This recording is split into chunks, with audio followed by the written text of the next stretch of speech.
बाजार में अगर जाना हो तो दोनों साथ में ही जाया करती थी। दोनों एक दूसरे की अच्छी सहेलियां थी। रमा का पति सुमित बैंक में मैनेजर था और सुधा का पति संदीप एक प्राइवेट कंपनी में मैनेजर की पोस्ट पर था। दोनों भी अच्छे पड़ोसी थे। एक दिन रमा सुधा से, सुधा कहाँ हो? मैं यहाँ हूँ रमा, क्या कह रही हो?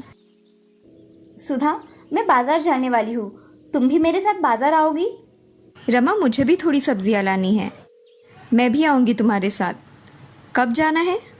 शाम के समय बाजार जाकर आएंगे। ठीक है। चलो फिर मैं चलती हूँ, शाम को मिलते हैं। ऐसा कहकर रमा अपने घर चली जाती है और सुधा अपना काम करने में व्यस्त हो जाती है। अब शाम को दोनों भी साथ में बाजार चली जाती है और दोनों सब्जियां खरीदकर घर चली आती है।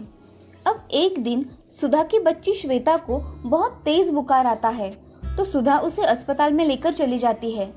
अस्पताल में जाते ही श्वेता का इलाज शुरू हो जाता है। सुधा डॉक्टर से, डॉक्टर साहब, मेरी बच्ची को क्या हुआ है? इसे इतना तेज बुखार क्यों आया है? जरा देखिए ना। मुझे चेक करने दीजिए। डॉक्टर श्वेता को चेक करते हैं और बताते हैं कि मैडम, इसे तेज बुखार होने के कारण हमें इसे एडमिट करना पड़ेगा, तभी हम इसका अच्छे से इलाज कर पाएंगे और इनकी तबीयत में सुधार ला पाएंगे। ठीक है डॉक्टर, मैं इसे एडमिट करवा देती हूँ। ऐसा कहकर सुधा श्वेता को एडमिट करवा देती है और बाहर अपने पति के साथ इंतजार करती है। अब कुछ समय में रमा भी सुधा की बच्ची को देखने चली आती है। तभी रमा सुधा से, सुधा अब कैसी तबीयत है श्वेता की? मुझे जैसे ही पता चला मैं यहाँ चली आई। रमा, डॉक्टर ने कहा है कि उसे एडमिट करवा दीजिए, तभी उसके तबीयत में सुधार आ जाएगा। श्वेता को अब एडमिट करवाया है तो तुम यहीं रुको, मैं तुम दोनों का टिफिन लेकर आती हूँ। अरे रमा, रहने दो, मैं घर आकर बनवा लूंगी। अरे मैं अभी थोड़ी देर में बनवा के लाती हूँ, तुम यहीं रुको श्वेता के साथ। ठीक है। ऐसा कहकर रमा घर चली जाती है। घर जाते ही रमा टिफिन बनाना शुरू कर देती है। थोड़ी ही देर में वो खाना बनाकर तैयार कर लेती है और अपने पति के साथ टिफिन भिजवा देती है और वो घर के काम करने में व्यस्त हो जाती है। तभी उसे पता चलता है कि उसके घर में सब्जियां ही नहीं है। वो बाजार जाकर सब्जियां लेने चली जाती है। तभी बाजार में एक बूढ़ी औरत मटर बेच रही थी। वो बूढ़ी औरत, मटर ले लो मटर। बेटी, ताज़े मटर है, तुम ले लोगी तो मेरे सारे मटर खत्म हो जाएंगे। माँ जी, मुझे 1 किलो मटर दे दीजिए। अभी देती हूँ। ऐसा कहकर बूढ़ी औरत रमा को 1 किलो मटर नाप के देती है। रमा मटर और कुछ सब्जियां लेकर घर चली आती है। तभी रमा सारी सब्जियां तोड़ने लगती है। थोड़ी देर बाद रमा मटर छीलने बैठ जाती है। तभी वो देखती है कि उसके मटर के दाने पीले पीले दिखाई दे रहे हैं। वो सभी मटर के दाने निकाल कर देखती है तो उसे सारे मटर के दाने एक जैसे ही दिखते हैं और सभी दाने पीले रंग के होते हैं। रमा वो दाने हाथ में उठाकर देखती है तो उसे लगता है कि ये दाने सोने के हैं। ये मटर के दाने सच में सोने के तो नहीं, मुझे तो ऐसा ही लग रहा है कि ये सब मटर सोने के हैं। ऐसा हुआ तो कितना अच्छा होगा। रमा ऐसा सोच ही रही थी, तभी रमा का पति सुमित घर में आ जाता है और देखता है कि मटर के दाने पीले रंग के हैं। तभी वो रमा से, अरे रमा, इन मटर के दानों को तुमने क्या किया है? ये ऐसे क्यों दिख रहे हैं? मैंने इन्हें कुछ नहीं किया है, ये सोने के मटर के दाने हैं जो कि मुझे एक बूढ़ी औरत ने दिए हैं। क्या तुम सच कह रही हो?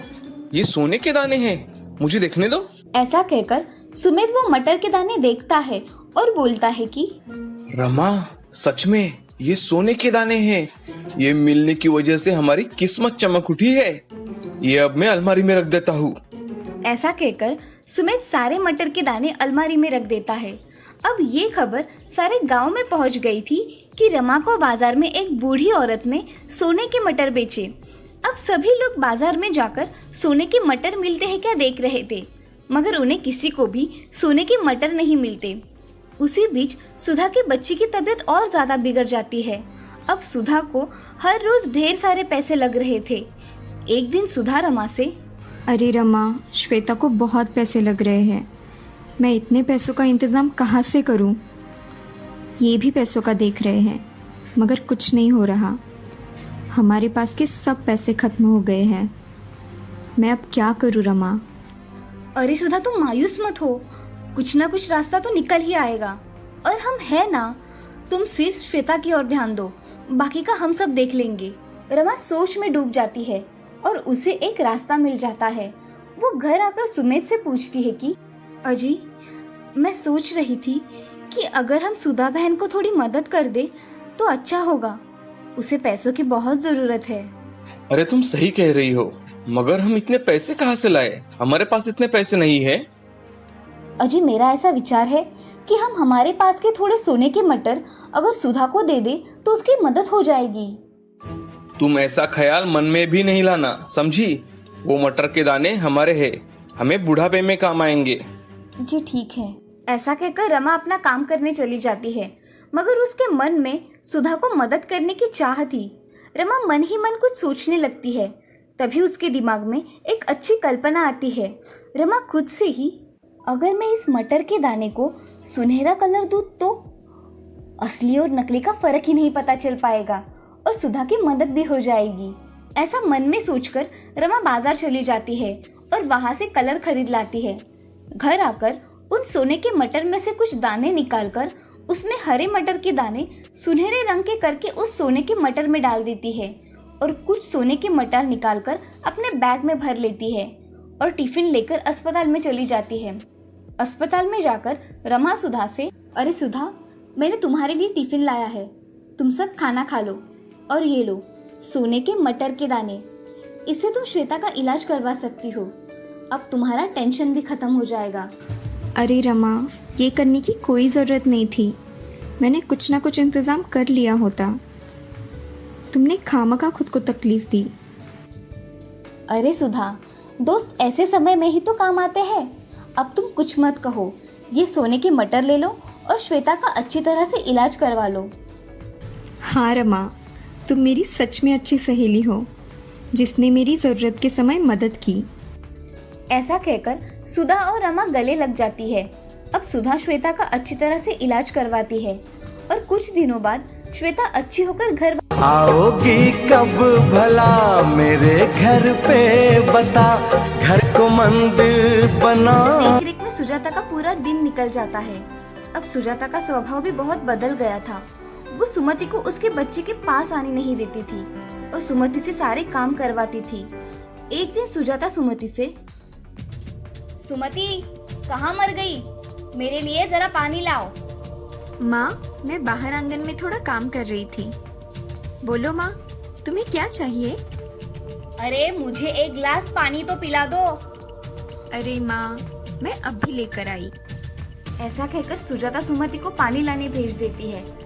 सुमति सुजाता के सारे काम किया करती थी और घर का भी सारा काम किया करती थी। फिर भी सुजाता उसे ढेर सारे काम बता दिया करती थी। दूसरे दिन सुजाता, अरे सुमति जरा जल्दी उठा करो, घर के सारे काम पड़े रहते हैं, फिर सब काम करने के लिए देर हो जाती है और छोटू छोटा होने के कारण मैं कोई काम नहीं कर सकती। समझी मैं क्या बोल रही हूँ? हाँ माँ, मुझे याद ही नहीं रहा। तुम छोटू का ध्यान रखो, बाकी के सारे काम मैं कर लूंगी। सुजाता सुमति से रसोई का काम भी करवाया करती थी। उसे थोड़ा बहुत काम आता था, मगर पूरा ना आने की वजह से एक दिन सुमति सुजाता से, माँ, मुझे रोटी बनानी नहीं आती, क्या आप रोटी बना दोगी? तुम कब सीखोगी? रोटी बनाकर देखोगी तभी तो आएगी ना। ऐसा कहकर सुजाता किचन से बाहर चली जाती है और टीवी देखने बैठ जाती है। घर के सारे काम सुमति किया करती थी। ये देख उसे बहुत अच्छा लगता था। एक दिन उसकी नजर उसके पति मोहन के अलमारी पर गई। क्या होगा इस अलमारी में? इन्होंने कभी मुझे दिखाया नहीं, मैं अभी खोलकर देखती हूँ। ऐसा सोचकर सुजाता अलमारी खोलने चली जाती है। तभी सुमति उसे अलमारी खोलते हुए देख लेती है। तभी सुमति मन में, माँ क्या कर रही है अलमारी के पास? पिताजी ने माँ को मना किया है अलमारी खोलने के लिए। कुछ काम होगा शायद। ऐसा सोचकर सुमति अपना काम करने लगती है। तभी सुजाता अलमारी खोलकर उसमें देखने लगती है तो उसे उसमें एक बड़ा बक्सा दिखाई देता है। सुजाता उसे खोलकर देखती है तो उसे उसमें ढेर सारे जेवर दिखाई देते हैं। सुजाता मन में, इतने सारे जेवर है और अब तक इन्होंने मुझे ये जेवर नहीं दिए, ये सब मेरे जेवर है। ऐसा मन में सोच सुजाता उसमें से कुछ जेवर खुद को पहनने के लिए निकालती है। तभी थोड़ी ही देर में मोहन घर पर आ जाता है और उसे अलमारी में रखे जेवर सुजाता के बदन पर दिखाई देते हैं। तभी मोहन सुजाता से, सुजाता, ये गहने कहाँ से मिले तुमको? अजी ये अलमारी में रखे थे तो मैंने पहन लिए, ये सब मेरा ही तो है ना। अरे सुजाता, मैंने वो गहने सुमति के लिए रखे थे, तुम्हें मैं दूसरे बनवा दूंगा, ठीक है? अब के लिए तुम इसे निकाल के रख दो। सुजाता को ये सब बातें सुन बहुत दुख होता है और वो गुस्से से गहने निकालकर मोहन के हाथों में दे देती है और गुस्से से कमरे में चली जाती है। ये सब देख मोहन बड़ी चिंता में पड़ जाता है और मन ही मन सोचने लगता है, अब मुझे सुजाता के लिए पहले गहने बनाने पड़ेंगे, नहीं तो उसे बहुत गुस्सा आ जाएगा। ऐसा सोचकर मोहन घर से बाहर सोनार की दुकान पर कुछ गहने बनवाने के लिए चला जाता है और सुजाता के लिए वैसे ही गहने बनवाता है। और थोड़ी देर में घर आकर मोहन सुजाता से, सुजाता, मैंने तुम्हारे लिए वैसे ही गहने बनवाने के लिए कहा है। मुझे नहीं चाहिए नए गहने, आप मत बनवाइए मेरे लिए नए गहने, मैं हूँ कौन इस घर की। ऐसा मत कहो सुजाता, तुम इस घर की लक्ष्मी हो और मेरी पत्नी भी, तो इस अधिकार से ये सब तुम्हारा ही तो हुआ। फिर मुझे वही पुराने गहने चाहिए जो आपके पहले पत्नी के हैं। अब मोहन उसकी बातें सुन चुप हो गया। उसने मन ही मन वो सारे गहने सुजाता को देने का तय कर लिया। अच्छा ठीक है, तुम्हें वो गहने चाहिए ना, तुम रख लो, नए गहने में सुमति के लिए रखवा दूंगा। हाँ ठीक है। ऐसा कहकर सुजाता वहाँ से काम करने के लिए निकल जाती है। ऐसे ही बहुत दिन बीत जाते हैं। सुजाता अब आराम से जीवन व्यतीत कर रही थी और सुमति घर के सारे काम किया करती थी। अब सुमति बड़ी हो गई थी। उसकी शादी की उम्र हो जाने के कारण मोहन ने उसकी शादी एक अच्छे घर में कर दी। अब सुमति अपने ससुराल चली गई थी। इधर कुछ दिनों में मोहन को बीमारी की वजह से बिस्तर पकड़ना पड़ा और उसी में ही उसकी मौत हो गई। अब सुजाता घर की मालकिन हो गई थी। वो नौकरों पर अपना हुक्म चलाया करती थी। उसका बेटा अशोक भी अब बड़ा हो गया था। अब उसकी भी शादी सुजाता ने करवा दी थी। एक दिन अशोक सुजाता से, माँ, मुझे कुछ रुपए चाहिए। तुझे रुपए क्यों चाहिए? अब बड़ा हो गया हूँ मैं, मुझे मेरा समझ में आता है, मुझे मत बताओ। ऐसा कहकर अशोक वहाँ से चला जाता है। कुछ दिनों बाद अशोक के स्वभाव में बहुत परिवर्तन आ जाता है। वो अपनी माँ से ज्यादा बात नहीं किया करता था। अशोक ने कुछ दिनों बाद पिता के पैसों से दूसरे गांव में अपना मकान खरीद लिया और दूसरे गांव में रहने चला गया। अब सुजाता की हालत बहुत खराब थी। उसका बेटा अशोक उसे अकेला छोड़कर दूसरे गांव चला गया था और अब सुजाता बुढ़ापे के कारण थक गई थी। उसके पास कोई ना होने के कारण उसे अकेलापन खाया करता था। एक दिन उसकी तबीयत बहुत खराब हो गई थी, मगर उसके पास कोई ना होने के कारण वो अकेली बिस्तर पर पड़ी आराम कर रही थी। तभी उसे सुमति की याद आ गई और वो मन ही मन सोचने लगती है, मैंने सुमति के साथ बहुत बुरा व्यवहार किया, उसी कर्मों की सजा मुझे मिल रही है। हे भगवान, मुझे माफ कर दो। उसके दूसरे दिन सुमति को उसकी माँ की याद आती है तो वो उसे मिलने के लिए उसके घर चली जाती है। तभी सुमति देखती है कि सुजाता बाहर कमरे में बिस्तर पर पड़ी हुई है। ये देख सुमति सुजाता से, अरे माँ, तुम्हें ये क्या हुआ है? तुम ऐसे लेटी हुई क्यों हो? तुम्हें अच्छा नहीं लग रहा है क्या? बेटी सुमति, मुझे माफ कर दो। मुझे तुम्हें पहचानने में बहुत बड़ी गलती हो गई। मैंने तुम्हें बहुत परेशान किया है, मुझे माफ कर दो सुमति। माँ, मुझसे माफी मत मांगो, तुम सिर्फ ठीक हो जाओ। अब तुम आराम करो, मैं आती हूँ। ऐसा कहकर सुमति सुजाता के लिए खाना बनाकर वहाँ से चली जाती है।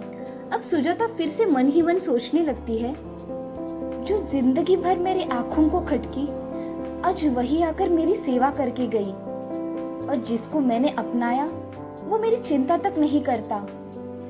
आज से मैं मेरी बेटी की चिंता करूंगी। ऐसा मन ही मन सोचकर सुजाता बहुत उदास हो जाती है और मन में ठान लेती है कि आगे की जिंदगी वो अपनी बेटी के साथ खुशी खुशी जिएगी।